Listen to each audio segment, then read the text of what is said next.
மனசுக்குள்ள இறங்கி அவர் சொல்ல வர்றதை நீங்க நினைக்கணும்.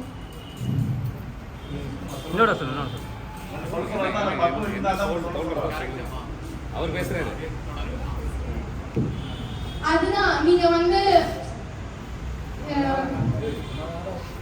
மனதார நீங்க நினைக்கணும். எப்படி சொல்றதுன்னா, நீங்க எப்படி உங்க குடும்பத்துல யாருக்குன்னா எதனா ஆயிடுச்சுன்னா மனதார இல்லை இவருக்கு உடம்பு சரியாயிடும் அப்படின்னு சொல்லிட்டு மனதார என்ன சொன்னாலுமே நீங்க பண்ணுவீங்க கரெக்டா. அந்த மாதிரி மனதார நம்பணும். நீங்க முதல்ல நம்பி நீங்க அவர் என்ன சொல்றாரோ அது கடைபிடிக்கணும். இது உங்களுக்காக இல்லை, இது மொத்த உலகத்துக்காக நம்ம கூட நிக்கிறோம். அவர் கூட